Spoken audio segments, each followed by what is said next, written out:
ప్రముఖ తమిళ దర్శకుడు విష్ణువర్ధన్ గతంలో పవన్ కళ్యాణ్ హీరోగా పంజా చిత్రాన్ని తెరకెక్కించాడు. అలానే షేర్ షా మూవీతో హిందీ చిత్రసీమలోకి అడుగుపెట్టాడు. అతని తాజా చిత్రం నెసిపియా పొంగల్ కానుగ్గా జనవరి 14న తమిళనాట విడుదలైంది. ఈ ప్రేమ కథా చిత్రాన్ని ప్రేమిస్తావా పేరుతో తెలుగులో డబ్ చేసి విడుదల చేయబోతున్నారు. దీనిని మైత్రి మూవీ మేకర్స్ సంస్థ జనవరి 30న జనం ముందుకు తీసుకురాబోతోంది. ఈ సందర్భంగా హైదరాబాద్లో ఏర్పాటు చేసిన మీడియా సమావేశంలో చిత్ర బృందం పాల్గొంది. ఈ సినిమాలో ఆకాశ్ మురళి హీరోగా నటించగా ప్రముఖ దర్శకుడు శంకర్ కుమార్తె అదితి హీరోయిన్గా చేసింది. త్వరలో విడుదల కాబోతున్న భైరవం మూవీతో అదితి టాలీవుడ్ ఎంట్రీ ఇస్తోంది. గతంలో గని, మహావీరుడు చిత్రాల్లో అదితి పాటలు పాడింది.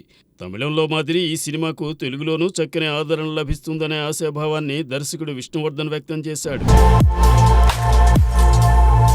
ప్రముఖ కొరియోగ్రాఫర్, డైరెక్టర్, యాక్టర్ అమ్మ రాజశేఖర్ నటవారసుడిగా రాగిన్ రాజ్ ఎంట్రీ ఇస్తున్నాడు. అతను హీరోగా అమ్మ రాజశేఖర్ తలా చిత్రాన్ని రూపొందించారు. ఫిబ్రవరి 14న వాలంటైన్స్ డే కానుగ్గా తలా చిత్రాన్ని విడుదల చేయబోతున్నారు. ఈ సందర్భంగా ఏర్పాటు చేసిన మీడియా సమావేశంలో చిత్ర బృందం పాల్గొని తమ అనుభవాలను తెలియజేశారు. ఈ సినిమా ట్రైలర్ను సోహైల్, హీరో అశ్విన్ ఆవిష్కరించారు. ఆడియన్స్ను థ్రిల్కు గురి చేసే అంశాలు ఇందులో చాలా ఉన్నాయని అమ్మ రాజశేఖర్ తెలిపారు. ఈ చిత్రంలో రోహిత్, ఎస్తేర్, ముక్కు అవినాష్, సత్యం రాజేష్, రాజీవ్ కనకాల, ఇంద్రజ, శ్రవణ్ తదితరులు కీలక పాత్రలు పోషించారు. సీనియర్ హాస్య నటుడు బ్రహ్మాజీ లీడ్ రోల్లో నటించిన చిత్రం బాపు, ఏ ఫాదర్స్ సూసైడ్ స్టోరీ అనేది ట్యాగ్ లైన్. బలగం సుధాకర్ రెడ్డి, ఆమని, అవసరాల శ్రీనివాస్, ధన్య బాలకృష్ణ తదితరులు ప్రధాన పాత్రల్లో నిజ జీవిత ఘటనల ఆధారంగా దర్శకుడు దయా తెరకెక్కిస్తున్న ఈ చిత్రాన్ని రాజు, సిహెచ్ భానుప్రసాద్ రెడ్డి నిర్మిస్తున్నారు. ఈ చిత్రం ఫిబ్రవరి 21న ప్రేక్షకుల ముందుకు రానుంది. Star heroine Rashmika Mandanna social media వేదికగా బాపు సినిమా టీజర్ను మంగళవారం విడుదల చేశారు. చిత్ర బృందానికి శుభాకాంక్షలు తెలిపారు. ప్రసాద్ ల్యాబ్లో జరిగిన టీజర్ లాంచ్ ఈవెంట్కు విశ్వక్సేన్ ముఖ్య అతిథిగా హాజరయ్యారు. ఎంతో నచ్చినందువల్ల ఈ సినిమాను తానే విడుదల చేస్తున్నానని, రిలీజుకు వారం ముందే ప్రీమియర్ షోస్ కూడా వేయాలని డిసైడ్ అయ్యానని మధుర శ్రీధర్ రెడ్డి చెప్పారు. ఈ కార్యక్రమంలో బ్రహ్మాజీ, ఆమని, బలగం సుధాకర్ రెడ్డి, మణి యుగుర్ల, అభిత, దర్శకుడు దయా, సంగీత దర్శకుడు ధ్రువం తదితరులు పాల్గొన్నారు.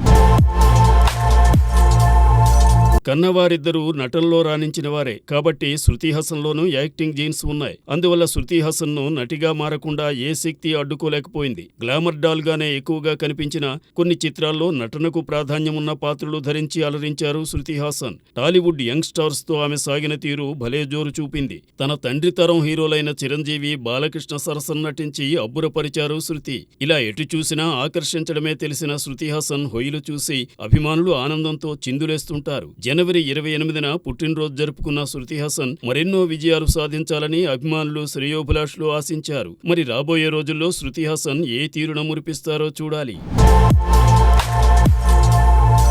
అలా అలా నడుచుకుంటూ పోతూనే అలవాగ్గా పాటలు పలికించేవారు వేటూరి. ఇక ట్యూన్స్ ఇచ్చి రాయమన్న క్షణాల్లో కవిత కట్టి తనదైన పద విన్యాసాలతో అలరించేవారు. పండిత పామరులను అలరిస్తూ సాగిన వేటూరి పాటలు తెలుగువారిని విశేషంగా ఆకట్టుకున్నాయి. సగటు సినీ అభిమానుల మదిలో చిందులు వేసే పాటలు రాశారు. అలాగే పండితులను ఆలోచింపజేసే గీతాలను అందించారు.